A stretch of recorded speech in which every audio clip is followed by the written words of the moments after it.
সাতক্ষীরার তালায় মাদ্রাসার শিক্ষক হাফেজ শরীফুল ইসলামকে পিটিয়ে হত্যার ঘটনা ঘটেছে। পরে গণপিটুনিতে হত্যাকারী মানসিক ভারসাম্যহীন রাজু গাজীও নিহত হয়েছে।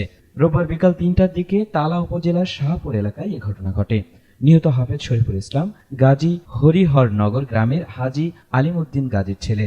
তিনি শাহপুর দাওয়াতুল কুরআন হাফেজিয়া মাদ্রাসার শিক্ষক। অপরদিকে হত্যাকারী রাজু গাজী শাহপুর গ্রামের খোকন গাজীর ছেলে। স্থানীয়রা জানান, রাজু গাজী নেশাগ্রস্ত হয়ে মানসিক ভারসাম্য হারিয়ে ফেলে। দুপুরে মাদ্রাসায় এক ছাত্রকে বিরক্ত করছিল। এমন সময় হাফেজ শরীফুল ইসলাম রাজুকে নিষেধ করে ও বাড়িতে যেতে বলে। এরপর রাজু গাজী কাঠের লাঠি দিয়ে পেছন থেকে হাফেজ শরীফুলের মাথায় আঘাত করে। মাটিতে লুটিয়ে পড়লে উপর্যুপরি আঘাত করলে ঘটনাস্থলে তার মৃত্যু ঘটে। এখানে ঘটেছিল আজ বেলা 2:30টার দিকে।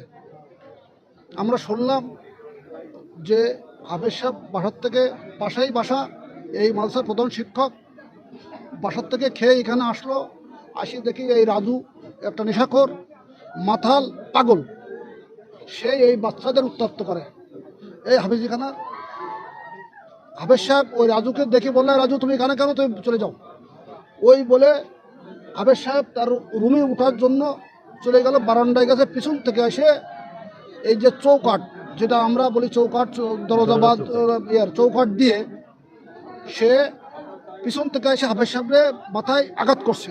বললে হাফেজ সাহেব ওই মাদ্রাসার বারান্দায় লুটে পড়লো। পড়ার পর মুখে আরও 7 থেকে 8টা বাড়ি মুখ দিয়ে, নাক দিয়ে, চোখ দেখেছেন তো আপনারা, মুখে মারলো। মারার পরে এইবার ওই রাজু পালায় চলে গেল। সঙ্গে সঙ্গে গ্রামবাসী চলে আসলো। আসি দেখে যে হাফেজ সাহেবের অবস্থা মৃত্যুর সাথে পাঞ্জা লড়ছে। সঙ্গে সঙ্গে অ্যাম্বুলেন্স খবর দিলে তালার থেকে অ্যাম্বুলেন্স আসতে আসতে 40 মিনিট লাগলো। 30 থেকে 40 মিনিটের ভিতরে হাফেজ সাহেবের সংবাদ দিল যে হাফেজ সাহেব, আমরা যখন বাইরে শুনলাম যে হাফেজ সাহেব মারা গেছে। এই হাফেজ সাহেব এত জনপ্রিয়, এত ভালোবাসে, মানুষের এত বেশি বেড়ায়। এনার এই হাফেজিখানার থেকে এবছরও 6 জন বাচ্চা ওনার হাত দিয়ে পাগড়ি নেছে। পরে আপনার এখানে হাজার হাজার জনগণ, গ্রামবাসী সব এক হয়ে গেল। এই আসে ওই রাজুকে ওখানে ওই দোকানে ছিল, ওই দোকান থেকে বের করে গণধোলাই দিয়ে মানুষ, শত শত হাজার হাজার মানুষ তাকে ওখানে মেরে দিলে। তালা থানার ওসি মঈনুদ্দিন ইসলাম জানান, মাদ্রাসার হাফেজকে পিটিয়ে হত্যার পর হত্যাকারী মানসিক ভারসাম্যহীন রাজু গাজীকে পিটিয়ে হত্যা করেছে গ্রামবাসী। মরদেহ দুটি উদ্ধার করা হয়েছে।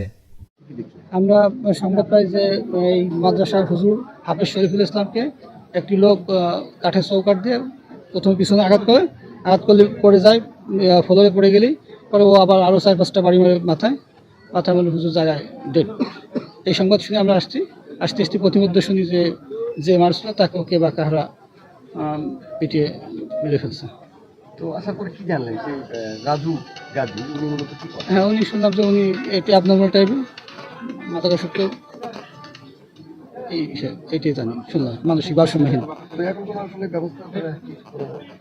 আমরা আইনগত ব্যবস্থা পোস্টমর্টম লাস্ট এই সুতরাং করছি, পোস্টমর্টম নিব, এরপরে মামলা হবে। মামলা হওয়ার পরে আইনগত ব্যবস্থা চলমান।